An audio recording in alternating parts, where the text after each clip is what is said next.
Bonsoir à toutes, bonsoir à tous et bonsoir Alice. Bonsoir. Alice Vlog, ça va bien? Oui, ça va. Ouais. Vous n'êtes pas artiste pour une fois, je n'ai pas invité d'artiste, mais vous êtes très proche des artistes. On va parler de Rêver debout, ce sont les labos, les fameux labos, ce qu'on appelle les labos chantiers Oui. du Théâtre des Variétés qui est pas encore sorti. Enfin, le Théâtre des Variétés, quoi, c'est en 2018, c'est ça maintenant? 2028. Oui, 18, ce serait un peu dans le passé. Ouais. 28, oui. Et vous êtes coordinatrice pour Bruxelles Laïque, c'est Oui, ça? oui, c'est ça. Et donc c'est Bruxelles Laïque qui initie le projet du Théâtre Variété. C'est un lieu qu'on a acquis, puis on s'est associé avec Fabrice Murgia, Voilà. qui fait la direction artistique du lieu. Fabrice, qu'on salue. Alors, 2028, mais avant ça, effectivement, nomadisme, il y a plusieurs labos chantiers qui se font. C'est le troisième ici, je crois, De cette année, oui. qui aura lieu ce week-end, troisième de cette année, ouais. On va en parler de tout ça, la thématique, rêver debout, le droit au repos. Avant ça, 3 petites questions. Vous n'échapperez pas, c'est comme les artistes. Vous répondez un peu du tac au tac. Si vous étiez un sentiment, vous saurez quoi? L'anxiété, à mon avis. Ah ouais? Oui, je trouve que le monde est intranquille. Je dirais l'intranquillité. Alors peut-être pour être plus neutre ou moins négative, une forme d'intranquillité. Parlez un peu comme Pessoa. Si vous étiez un combat? Ah là là, c'est difficile de choisir. Ah oui, mais Bruxelles Laïque. Justice. L'injustice? Ouais. C'est ce qui vous paraît le plus flagrant? Ça me semble définir la plupart des choses. La justice, l'équité, l'égalité. Enfin, pour moi, tout se recoupe autour de cet intérêt-là supérieur. Ouais. D'accord. Et si vous étiez un rêve? Si j'étais un rêve, je ne sais pas, je serais sans doute un conte enfantin. D'accord, mais positif quand même. Oui, tout à fait. Rêvons un peu quand même. C'est ça. Allez, on va parler des labos chantiers du Variété. Vous êtes l'invité de LCR ce soir.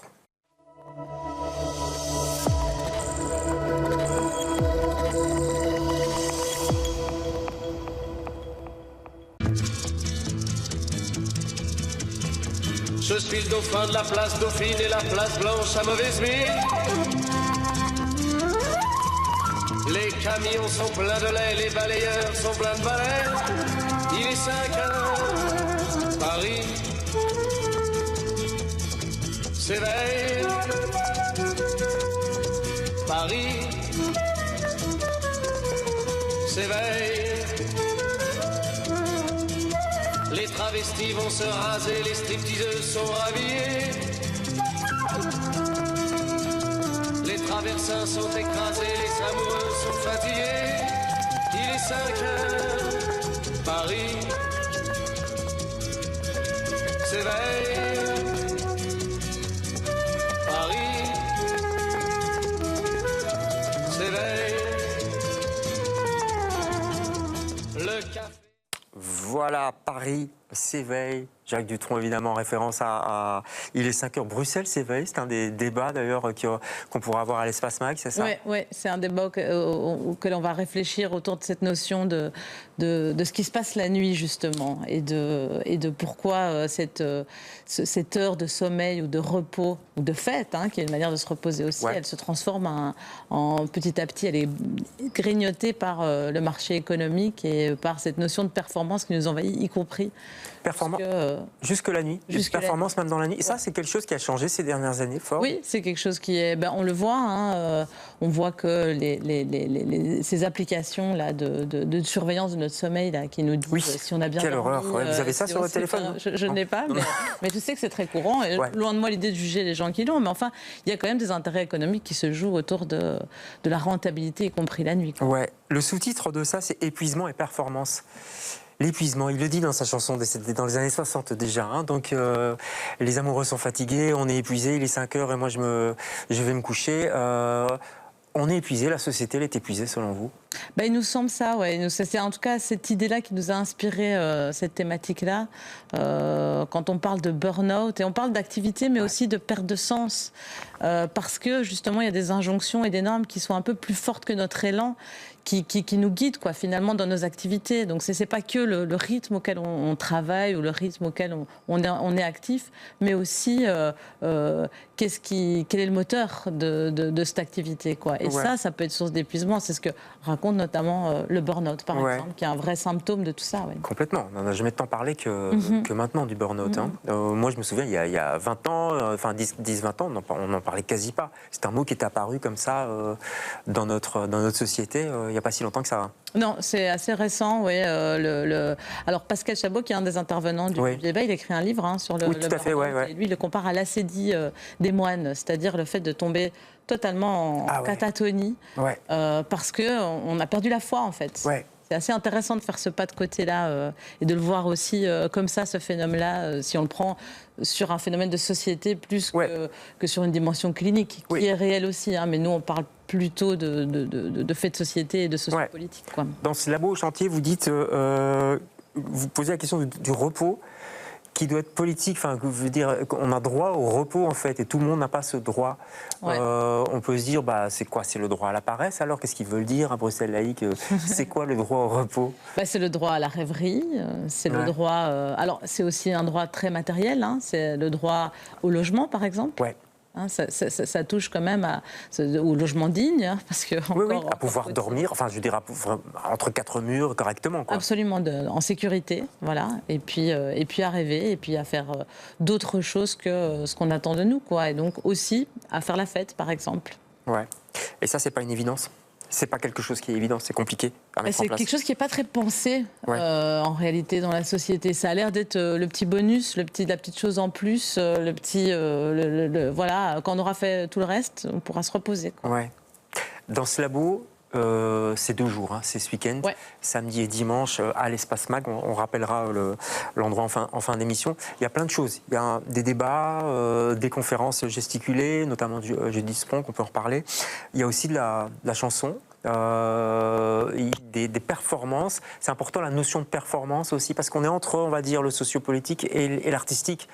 C'est ça un petit peu votre ADN, non? Ça, c'est un peu le projet du Variété. C'est l'idée de mélanger, d'être à la croisée des savoirs académiques, des savoirs militants, des savoirs situés aussi, des expérientiels, mais aussi de l'artistique, du culturel, du narratif. Et ça, c'est vrai que c'est quelque chose, c'est une dynamique qui nous est inspirée par les 25 années de Festival des Libertés qu'on organise aussi par ailleurs à Bruxelles au Théâtre National.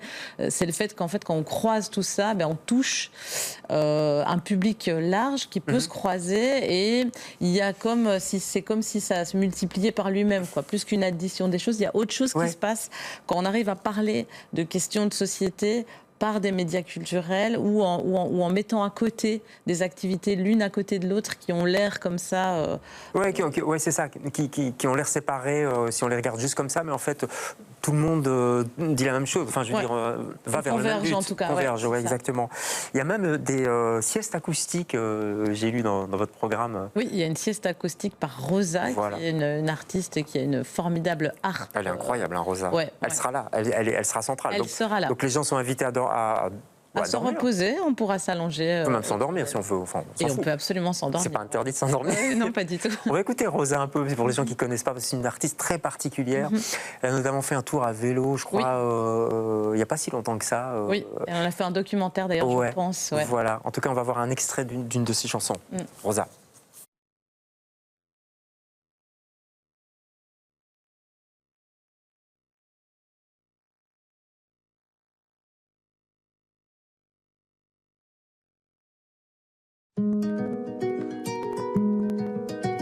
Mes peurs m'envahissent et me traînent au pied de mes vices et mes peines. Je n'ai pas envie. Elles m'ensevelissent et me voûtent, me mettent face à mes 1000 doutes. Je n'ai pas envie.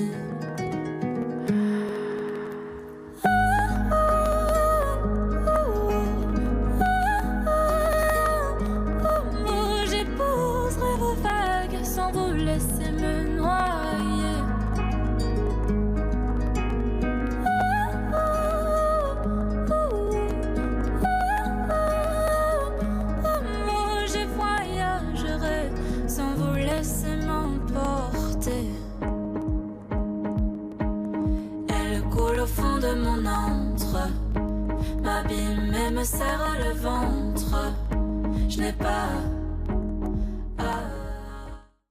Voilà, Rosa, invitation au voyage, invitation effectivement à prendre les chemins de traverse un peu, non? Il y a de ça. Hein. Oui. Et la sieste acoustique, c'est une expérience particulière. Hein. C'est une sieste dans laquelle les cordes, elles marchent très bien, les cordes pincées pour les siestes acoustiques, parce que c'est un moment vraiment où on se laisse complètement emporter par les ondes, les notes et puis les petites notes chromatiques qu'on entend derrière. Enfin, c'est très enveloppant. C'est une sieste qui repose plus, à mon avis, qu'une sieste normale. Ah ouais? C'est possible ça? Bon, d'accord, on va essayer. Je crois qu'elle fait un petit massage des oreilles en même temps et puis du coup on repart. Ah ouais, quoi, Rosa passe, elle fait un massage des oreilles? Ah non. Avec sa harpe, oui. On va voir, faut aller sur place, faut aller à l'espace MAG. Puis il n'y a pas que ça, il n'y a pas que les cordes, il y a les percussions aussi. Il y a la fanfare frappe. Ouais. Ça, c'est des percus. Oui, c'est des percussions et c'est un projet de Métix qui sera présent aussi pour faire danser et conclure le week-end. Ouais, il y a des DJ, le collectif électro Niégué Niégué, je ne sais pas si je prononce bien, c'est ça, de Ouagadougou. Oui. Donc ça part un peu dans tous les sens aussi au niveau artistique. Julie Lombé, enfin quand je dis dans tous les sens, je veux dire, c'est très festif aussi, quoi. Ouais, ça foisonne, ouais. On va regarder, on a reçu un enregistrement, je crois que c'était vous qui présentiez la première soirée, c'était Wild de Scarbeck. On va voir un petit peu l'ambiance qu'il y a, à la fois entre conférences, concerts, animations, puis je sais pas, une espèce de bien-être. On est bien dans les labos chantiers. Allez, regardez. Bienvenue. Ce soir, c'est la première de la saison nomade des variétés. Ce sont des soirées hybrides, festives, militantes, engagées, réflexives. On est parti jusqu'au mois de juin dans divers lieux bruxellois. On doit mettre 5 € et c'est pour tout ce qui est commun. Pour le café, quoi. Sommes-nous encore pleinement en démocratie? Et qui vote pour Eric? Personne. Oh, ça va. Dorénavant, le peuple fera les lois. Dans le cadre de ma recherche, je travaille sur les innovations démocratiques. L'accès à la justice est un droit fondamental. Et là commence la co-construction qui suppose évidemment d'entrer en débat.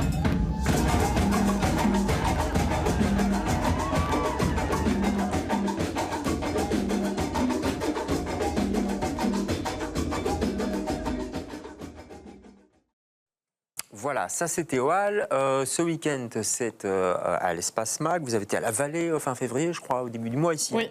Recyclard la prochaine fois. Comment vous choisissez vos endroits? Il y a le Train World aussi, puis le Poche en fin de saison. Oui, ce sont des partenariats pour la plupart. C'est des lieux avec lesquels on aime bien travailler. C'est des lieux dont on aime l'espace aussi. Ouais. Et l'esprit aussi, je crois. L'esprit aussi, dans lequel on peut s'approprier facilement les lieux. Facilement, moins facilement. Le Train World, c'est un peu un défi, mais oui, c'est vrai. Oui. mais on va parler de la carte et des territoires, donc le lieu semblait approprié aussi. Et puis voilà, c'est dans un quartier qu'on connaît moins.